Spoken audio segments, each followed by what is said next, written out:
3, 2. Oh my God. What's up? Hello, ladies and gentlemen. Welcome back to the program. Shout out to Airtime, y'all podcast.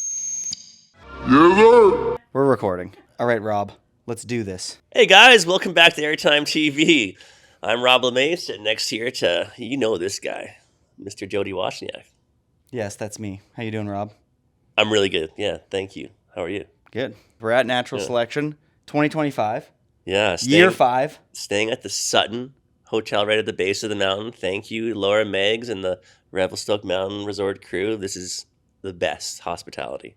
10 out of 10. We're very excited that we're here. I'm going to pass the mic to you today, and I'm going to let you deep dive on the judges and ask them some questions. Rob, for those that don't know, works at King Snow Magazine. He has for many years.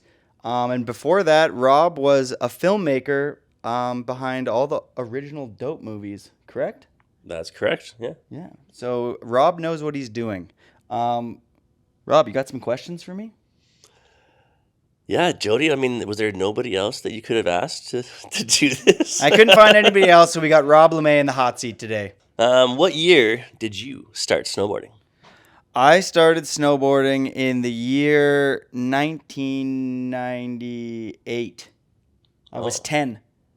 And I went for a school field trip because I had a crush on Robin Sontag. Oh. And we played tag for the first year and a half of snowboarding. And I only did it to like hang out with girls I had crushes on.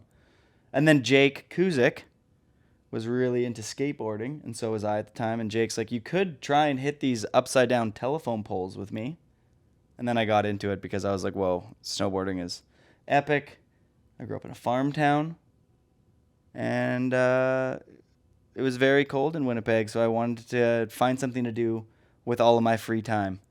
And that was snowboarding at a frozen ditch called Spring Hill Winter Park, the best small mountain in the world. That is facts. Facts. Who was your favorite pro growing up in small farm town, Winnipeg, Manitoba? Oakbank? Yes, it's Oakbank. Population 1,000-ish people. We got a subway. That was a big day for us. My favorite pros growing up, my first favorite pro ever was probably Danny Cass, or because there was an ad of him in an old magazine. He had the grenade helmet on with the grenade gloves, and I immediately was like, whatever that guy's doing is cool as fuck. Who do you think has mad style? Danny. Danny's got dope steez. Danny Cass. I need to know because I don't know how long I can hold on. Danny Cass, Mark Frank, or JP, like maybe those ones, kind of. Yeah. Great inspos. What makes you qualified to judge, or are you qualified to judge? That is a very, very good question. With a large rail background, no, I don't know, I've probably been spending the last 15 years or so in the Whistler backcountry with a great crew, the Man Boys, and I've gained a decent amount of experience out there. Those guys more than me. They were all my mentors, and having ridden a lot of similar-ish terrain at a lesser skill set than the riders that are here. And what really makes me qualified is just how much snowboarding I consume, I watch, I love. And I think that my biggest asset is just how much I am a fan of snowboarding and these individuals. I binge watch all of their snowboarding, from Gigi and Destroyer all the way to somebody new like Bryn and Stay High 9 or whatever he's been filming for. Hell yeah. I think that qualifies all you guys. This is the best judging panel I've seen in any snowboarding event. What are anything specific that you're looking for while you're going to be judging? Well, CREDO will be number one. The formula for the natural selection, which Leanne is going to go into depth on. Mm-hmm. But I think that CREDO is the most important thing, but overall, the reason why the judges are here and they've selected this panel is because all of us have a good eye for what a good backcountry run looks like. Like we've watched it live, we've done it, we've lived it, we've watched the parts. And so I think I'm going to be looking for style, flow, creativity, not zigzagging to specific features, but flowing to each feature and then riding to the best of one's ability. Heck yeah. And that's why you're here. Style. I do love style, though. Now, and everybody here has got good style. Everybody at this event has really good style. And there's a lot of newcomers that I think, especially on the female side, that I'm really excited to see. I think a couple of them are going to really, like, they're underdogs, like Estelle, Ellery. Yeah, I think those are the two youngest, and I think both of them come from Baldface. They both don't, but they both have ridden a lot of terrain that complements this kind of terrain very well. Totally. Now, I don't want any other excuses or backdrops or Louis videoing.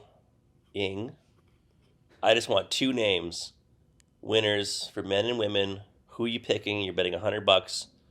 You're forced to, with a gun to your head, 2 names. Okay, I think everybody in this event has a very... No, see, you're doing that already. No. Rob, hear me out. So I think everybody at this event has a very, very big opportunity to win. They're all absolutely... we have an amazing group, all 24 riders, all could win. But who I think will win, if I had to bet, and I do love gambling, it's a little thing about me, I love gambling. I do love poker and blackjack, and I do quite well at it. Fuck, who do I think? Well, I think I've ridden with Bryn a lot, so I want to say Bryn, but I've also been doing a couple days out there with Stale, so Stale could do really well. I just went to Japan with Torgear. He's riding really well. Travis Rice is pretty good. I don't know, man. I'll go Bryn because, a little bit of an underdog and, just like as like kind of he's a little bit of an underdog, I think. Is he? I don't know. I'll go Bryn, but at the same time, I think it's important to recognize that everybody here could win. And for the females, I'm going to go Elena strictly on the fact of the time she has logged in the backcountry. Okay.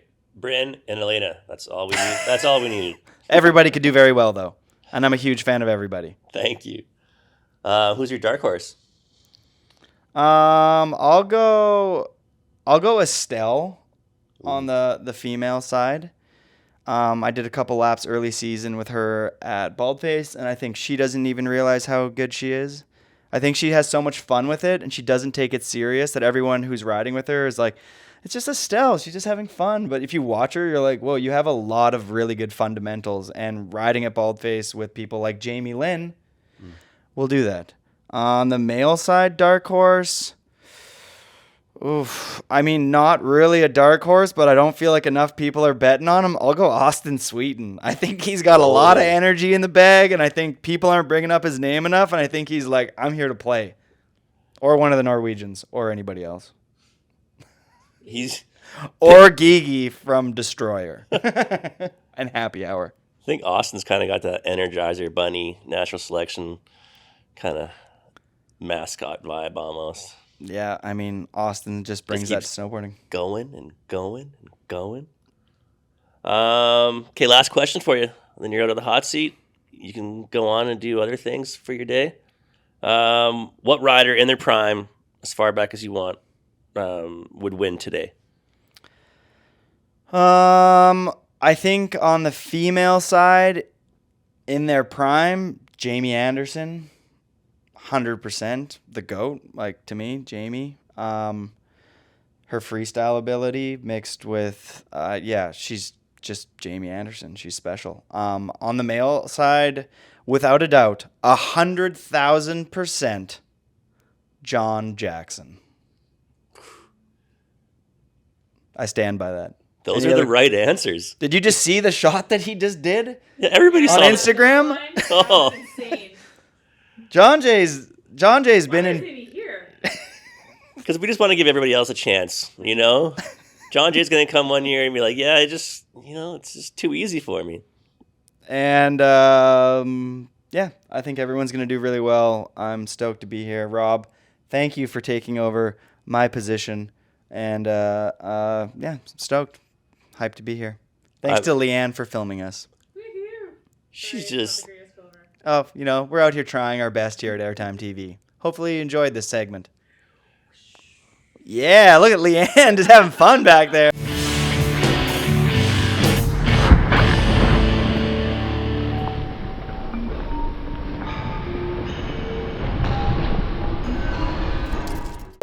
We got a special guest here and a special segment. We're going to sit down with all the judges here at Natural Selection and get a really good insight of why they're here, what they're looking for while they're here, and why just having them here makes it extra special. And it really kind of rounds everything off. So right next to me is one of the best, Miss Leanne Pelosi. Thank you for being here. Thank you for having me. Best of the best right back at you. Okay, Leanne. What year did you start snowboarding? And date, if you remember the date. We had a specific date earlier. You guys had a specific date for your... No, it was DCP. Like, my memory's so bad. Crazy. He was like February 15th, 1994. I was like, what? He's like, yes, it was a Valentine's Day gift from my dad. Oh, that's so awesome. Okay, I think it was similar time frame. Maybe like... Wait, I'm thinking like grade 11 or something. I was a late bloomer in snowboarding. Maybe like... Yeah, 1997? Oh, wow. 96? 96. Let's go with 96. All the years kind of just like mix in together. I'm glad I'm not alone on that one because they all mix in for me. 96 is good. If you don't remember the specific 96 time of year, was it the fall? Yeah. Or? It must have been in the fall. I remember going to skaters in Calgary where we lived, and skaters, like the skate shop, they had snowboards there, and my mom was like, those are way too expensive. I'll get you a different snowboard somewhere else. So she bought us, it must have been Christmas, because my brother and I got a black snowboard with no edges. So we went to Wintergreen and they're like, yeah, you can't come up here. And we're like, shit, guess it's the golf course. So that's what we did. Yeah. We started at the golf course and hit the big kahuna without edges. Sick. Yeah. Just going straight, trying to survive, trying to get airtime, trying to copy Bear Christie. I was such a fan of snowboarding. We would drive to COP and watch Mike Michalchuk throw Michael Chucks in the half pipe. Sick. Yeah. Sick. Very sick. Some of his doubles too. Yeah. He would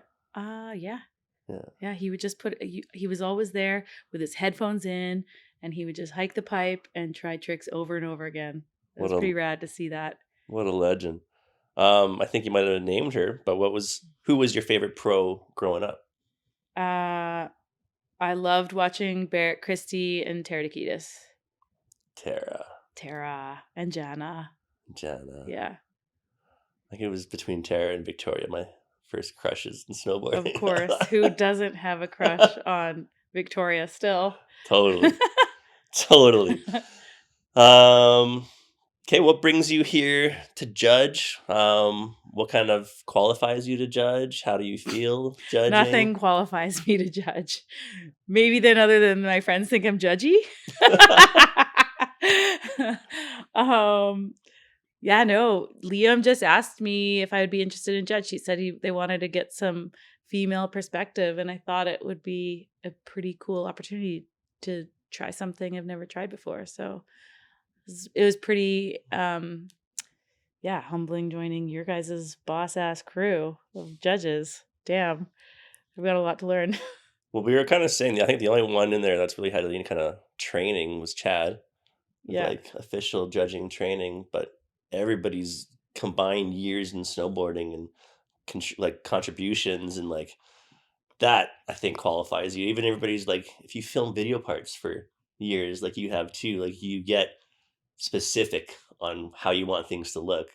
And I think True. that is a huge component here. Like there's the credo, but there's the overall part is, I think their goal has always been to make things like in a competition of what you would want in a video part. 100%. And I think we judged prior to this event, we judged all the duels, and it was cool to see the process of how some of the other judges, like Chad Otterstrom, judged. You write your notes after watching, and then you take it and separate it into credo and how that would affect a score. But most of the time, I would just watch the duels and have my winner, and then I'd be like, okay, how does this like fit into credo? And then is it conflicting? And I think for the most part, all the judges were really on point with each other leading up to this event, which was cool. And there was like one duel where it was like pretty half and half, and then they just sent both of them. So that was also very cool. I think the new format with the three runs, I think it's going to be a little bit more challenging, to be honest, than doing head to head for sure. And it's going to be nice to reflect back on credo, creativity, risk, execution, difficulty, and overall. Technically, each letter is representative of 20%. They get rid of 2 of our scores no matter what. Yeah. And then that means the 3 middle scores are averaged to get a better reflection of the actual score. Even if you give a rider, say, 80 points first run out of the field, it feels like there's not much left to give if they all do better than that. But that's still 20 points, 20 spaces, and you only have 8 riders. So there's, even if the first person scores 80 or 90, you still have space for the entire field to do better than that. I appreciate the deep dive. This This is a good deep dive on judging. I think it's really cool that the natural selection, I guess, maybe went against the grain and picked people that ride this stuff. And maybe that is more important to them than the judge scholasts, whatever the background, like I think like we do look at the terrain, like how we would ride it. And I'm so excited to see this go down and see. It's going to be sick. Yeah. But yeah, I definitely have some expectation of some friends that are gotta throw down. I'm looking. Have all this like expectation. And, I'm expecting Dustin Craven to get into that bar fight, gnarly stuff. Like, I mean, he's definitely put in a lot of work into this event, and then I hope he crushes. Oh, same. And Bryn dropping in first before Travis Rice, like. It was pretty exciting watching that opening ceremonies. I know. Athlete. They're going to set the tone. Oh, they were setting the tone. Yeah. Who are the 2 riders you're going to pick to win? Not like who that you think would win. Sorry, that was tricky. Well, I think it all depends on who they're against, because the guys were separated into the 2 heats, and the first heat is so stacked. Who else? If you just had to pick 2. Male and female winners. Oh. If you were going to bet. Oh, geez. I'm putting you on the spot. They all have the capability to win. Mm-hmm. I think it's going to depend on what's tracked, what's available to hit. I don't know. See, I can't answer that. I got to erase all my biases, so I can't even tell you who I want to win, because I'm not even allowed to tell myself that while I'm judging. Got to be really open to whatever happens. Let the best rider win. But yeah. The ultimate Louis veto of the question. Avoiding the answer. Avoiding the answer. Who do I got my money on? Well, I do have on the women's side. I've been riding quite a bit with Mary. I feel like she's got the eye of the tiger. I think she's going to do well. Nice. Mary Rand. Yep. And on the guys? Well, what is your thoughts? I've got lots of thoughts, but I'm not in the hot seat right now. If I was to pick one, thank you for asking though. Yeah, I mean, I want to see Bryn at the top. I just think it'd be the Cinderella story. It'd be like watching the movie Rudy all at the same time. I definitely would cry.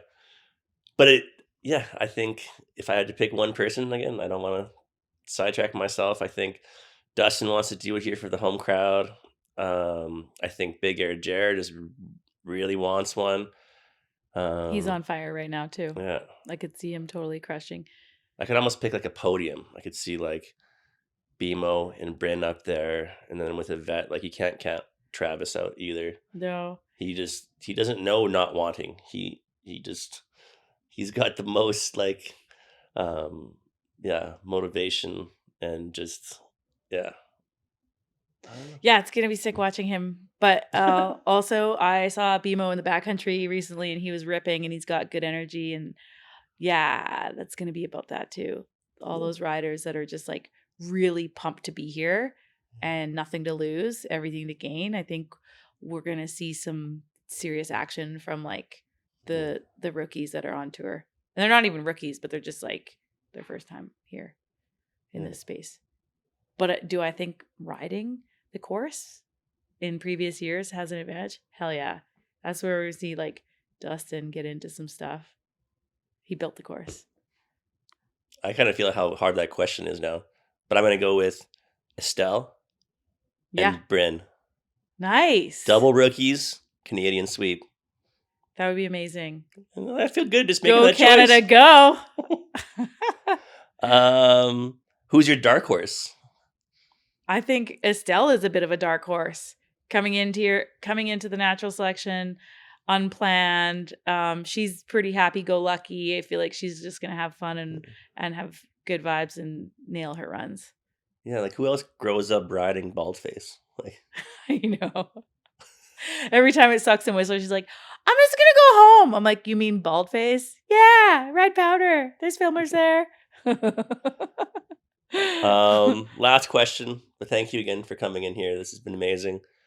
What rider in their prime, you can go as far back as you want, would be at the top for this event?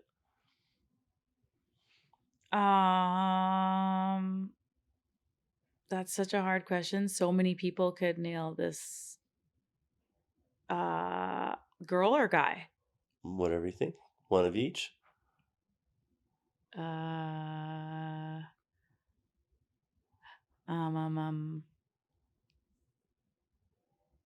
just trying to think. Andrew Hardingham would kill it in this event. I like that one. Yeah. Oh, he would I get into the that. sketchiest zone, and there's lots of sketchy zones that are closed, and he would probably just open them right up. Is he gonna jump into the trees? Oh no! Yeah, he's jumping into the trees. Oh, that's amazing. That's a great way to end this.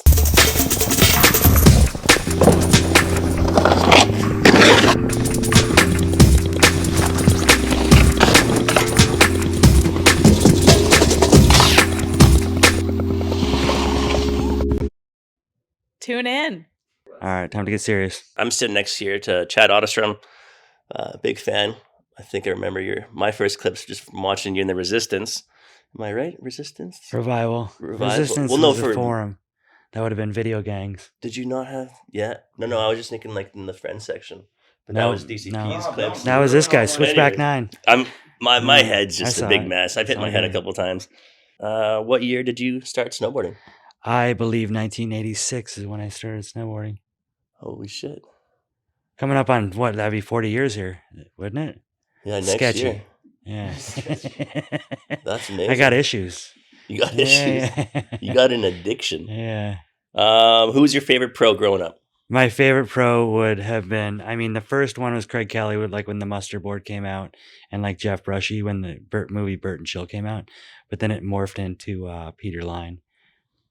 After that, in the mid 90s, I would assume, early 90s, mid 90s. But yeah, that would be my favorite pro growing up for sure. Peter's column there in the mag was always sick. Yeah, I don't know if I ever read that, honestly. Really? I was pretty over him by then. But that was when he had a good 10-year streak from 93 to 2003, and then he just kind of started writing articles maybe. But yeah. All right, Chad. What makes you qualified to judge this natural selection event? I just really like 540s on pillows and things like that. And I've been snowboarding a long time, and I've actually been through 3 certifications as an FIS judge, which is up and down whether you consider that a qualification.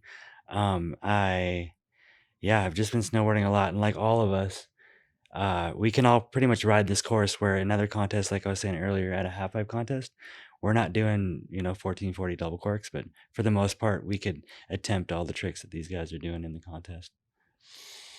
I like that. That definitely qualifies you. What are some things you're going to be looking for while judging? Well, the criteria is CREDO: creativity, risk, execution, difficulty, and overall impression. But we kind of look for all those things, but overall impression is a huge one, and feel and vibe. And I think what Jody has said in the past. It's like when you're comparing runs, it was like who's going to get first part in the video or who's going to get last part. And usually, if you kind of think about it like that, who gets last part, you kind of throw it at that, and that person usually is the winner. But just kind of clean runs, flowy runs, quality freestyle. I really like this is compared to the Freeride World Tour. We really like to see people go backwards and kind of keep that freestyle vibe as opposed to front 3 backflip, which will happen a lot too, and is totally acceptable on gnarlier lines. But like to UC's point, it's fun to watch people like Mikkel ride backwards and things like that. Sick. Which 2 riders do you think are going to win? I really like Giggy because I'm a big fan. I would say that but I don't know if we should be really picking a winner on TV live before the event. So Why do you think how about this? If Nicholas Mueller is here, I would really be stoked if he won. I think it's fair, though. It kind of goes to the next question too. Is just when you're in the judging room, you guys have a really quick turnaround to give scores. And would you say majority of the time, like you got 5 people in there, like most people are going to be on the same page? Yeah, 100%. We try to be on the same page. We have 5 judges, drop the high and low score, and we average the middle, which kind of kills that person that might not be on the same page, or you never know what's going to happen. But we try to be on the same page, but that's why we have 4 different judges or 5 different judges, because we all do have different opinions. Sometimes, we'll be able to voice our opinion a little bit. And so. It's a collective between everybody too. Like, what we have over 120 years of snowboarding. Yeah. So. And sometimes that one person will make a comment and be totally disagreeing with the other 4, and then the other 4 might be like, "Oh, you're totally right," and then it could flip it in that direction too. So it's a quick game of that is what we're doing, because we have to have our scores in quick as well. Nice. Who do you got for your dark horse? Dark horse, Nicholas Mueller as well. I heard he's showing up. Okay, is this gonna be the same answer too? What rider in their prime from back in the day, as far back as you want to go, who would be winning today? Mickey Albin. How's that? Sick. That's kind of a cool answer. Looking for cool answers. Dude, you're super cool. What's the main reason why you're here this week, though? I'm here because it's for to have a social life, hang out. It's kind of like a trade show. It's super fun. And just hang out with people and enjoy riding Revelstoke, seeing everybody. It's I like to try to keep one foot in the door in the snowboard industry, not the whole door open. And I get it. I get that. I was more relating to your comment yesterday where you're here for the food. Oh yeah, I'm definitely here for the food. It's pretty sick. They got a restaurant, and if you have a credential, you can just like go in whenever, however, and just get whatever you want. And that's kind of just like I always leave here pretty out of shape. Have you tried the burgers at the Outpost? No, not yet. Dude, I should probably do that. It's like what In-N-Out burgers want to be. So we get free Outpost food too. Oh yeah. See, I got to switch the restaurants up. I didn't know that. I've been eating at that restaurant for 2 years now. It's painful. Thank you so much. Thank you. Thanks for coming on Airtime TV. Good times. With Stuart Scott, I'm Dan Patrick. Coming up on the show, I have a new favorite sports name. It used to be the cyclist Jamaluddin Abdujaparov. Now it is Jussi Oksanen. We will find out what sport you see, like Juicy does. Mr. UC, what year did you start snowboarding? I started snowboarding 89. All right. I was 7. How old were you in 89? I was 10. 10. Nice. Yeah, it was on a rental board, which was mounted regular footed, and I was a goofy skateboarder, and that's the way it stayed. Oh, you got some of that extra juice. Yeah. They're always better, the ones who skate goofy and snowboard regular. It's the hack. Yeah. Yeah. Who was your favorite pro growing up? For me, it was definitely like the Scandinavia crew. Think because it was like more relatable for us. So it was like Daniel, Ingemar, Terje, Johan, like that whole crew was definitely like what I looked up to. For sure. I remember Daniel Frank, some of those parts you just like, yeah. Daniel. And like for us growing up from Finland, like we had to go through like competing in half pipe. Mm-hmm. That was the kind of way to get your name. And so that was the first time I was exposed to some of these riders. So I remember, I think it was 97 in Åre. There's a big pipe contest, and that's where I met like Daniel and Terje and seeing all these guys. It was like just insane. That's so sick. Were they like larger than life right off the bat? Oh my God. Yeah, I actually had a Lamar ad, like Air to Fakey, and Daniel Frank was hiking behind it. And I was like, yes, I made it. Nice. What do you think makes you qualified to be here as a judge? Well, I'm not sure about that, but well, I guess it's like just being in the snowboarding for a long time, and I don't know. I feel like I'm not sure if like critical is the right word, but like I was pretty particular, like the way like snowboarding should look like, or what I've kind of appreciated. So maybe that's something that like I can bring on too, but just being exposed to snowboarding over the years and all the time in the backcountry. For sure. I mean, 10,000 hours makes you a master of something. You got the hours in. Well, it's been a minute, but you know, it's kind of cool to get back in the mix, and also I think with this, it's really cool to see some of the new generation coming in and mixing that with some of the OGs like Iggy and Travis, and it's just, I think it's awesome to see that blend. For sure. Do you think being a photographer now gives you a more critical look, or like just a different angle to it, or are you just still looking as a rider through being a photographer? Do you know what I mean? Like, yeah, I think haven't really ever shot snowboarding. My work's like more commercial stuff, but so I'm definitely looking at it more from snowboarder perspective. And it's cool. I've done this event once in Baldface, and just like being at that situation, like seeing some of the newbies, like watching them yesterday, and it's like I know what they feeling, you know, like it's kind of nerve-wracking. So it was kind of cool to see the vibe and feel it yesterday. For sure. What are some things you're gonna be looking at while judging? Well, I think it's like there's a lot of like the criteria is what we're looking at, but like I think it's just how you putting like your flow and your run and just like the overall execution. I think it's like how you flow through the course and like what lines you pick and how you execute them. And yeah, I mean, it's definitely like there's challenges because there's so many different types of riders.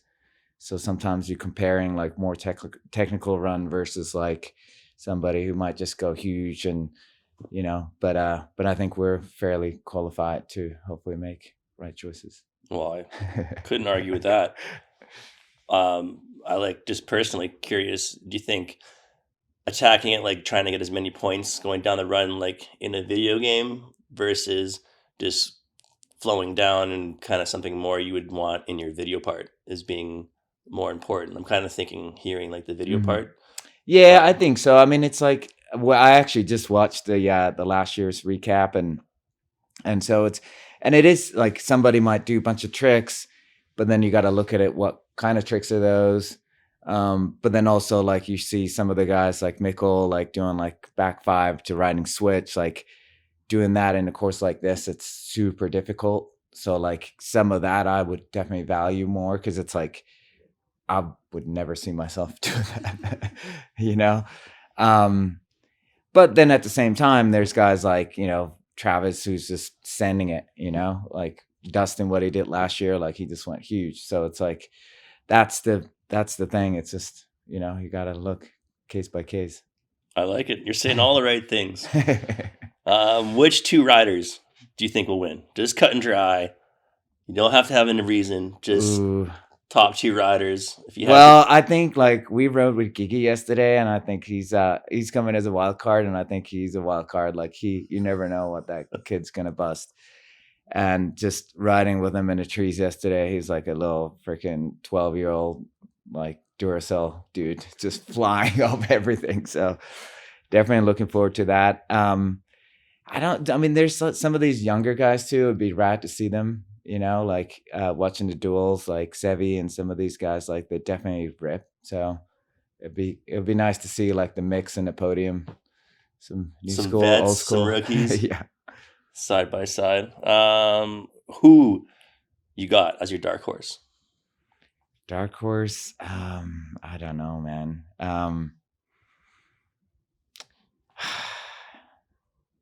I don't know. I mean, I'm Gigi would be like just rad to see up there. I like it, and it's just, you know, we go way back, so it's like seeing some of the OGs out there.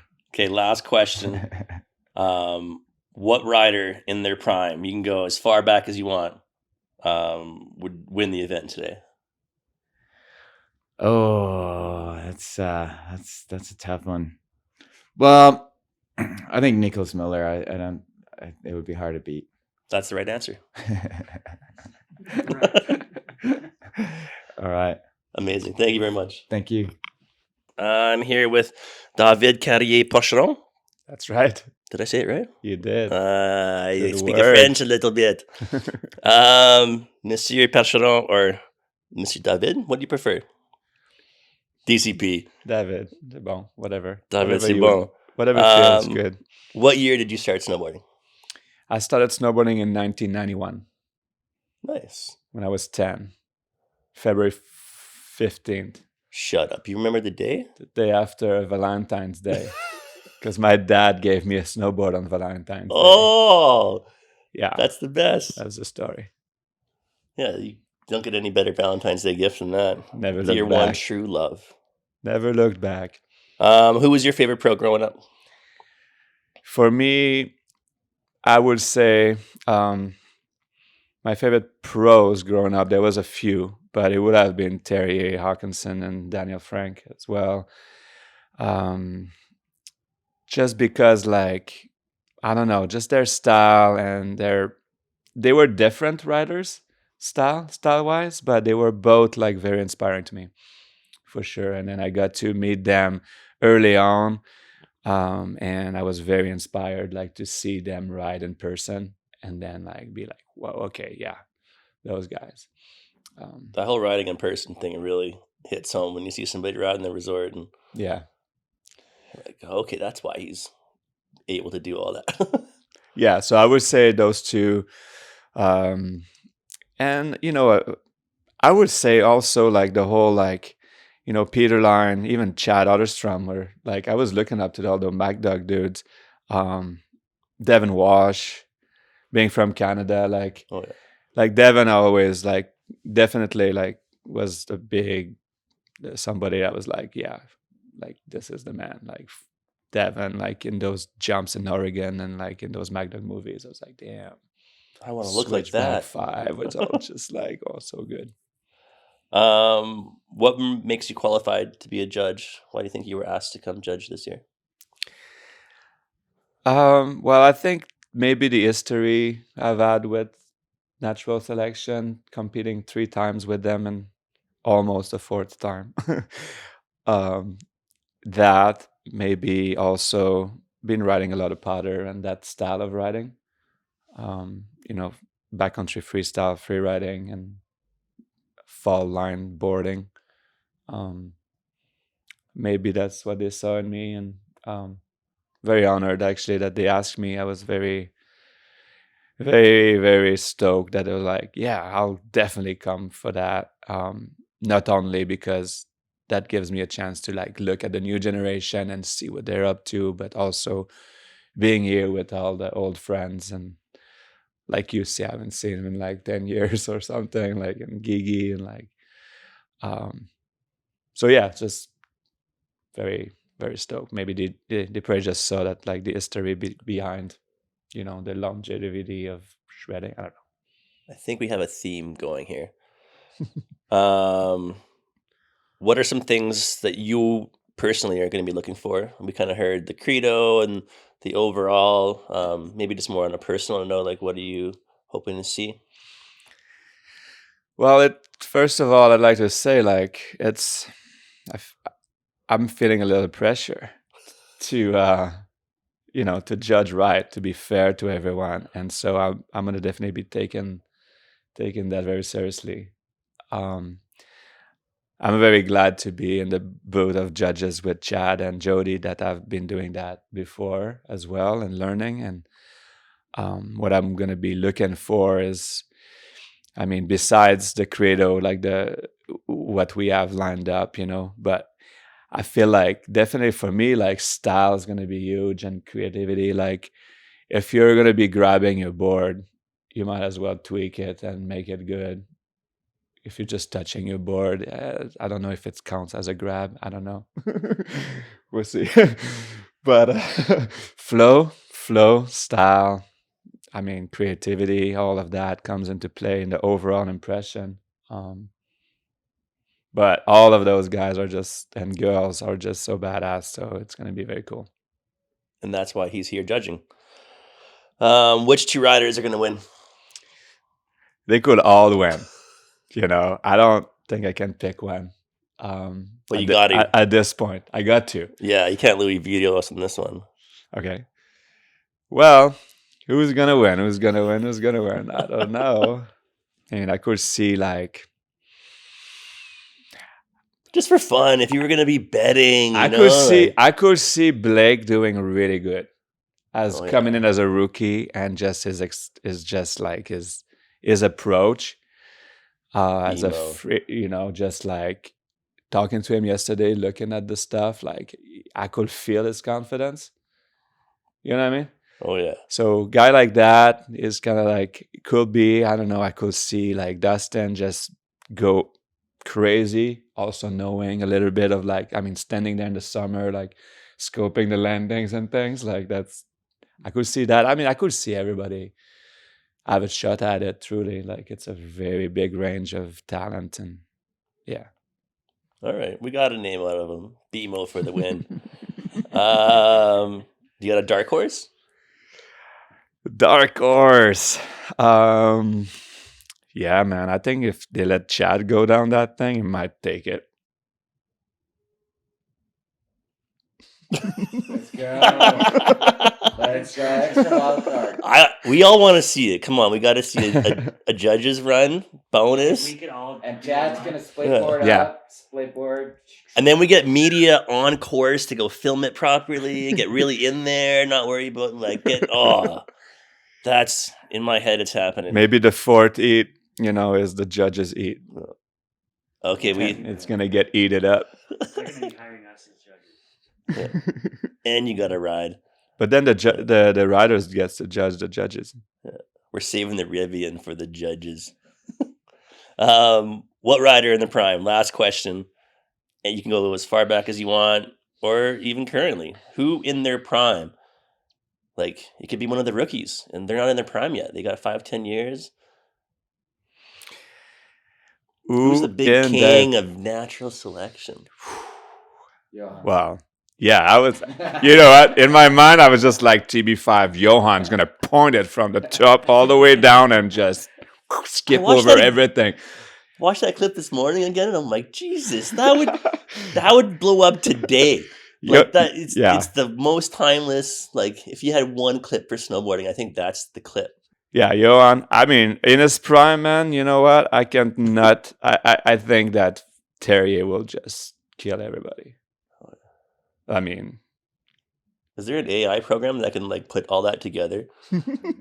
We can just watch the event.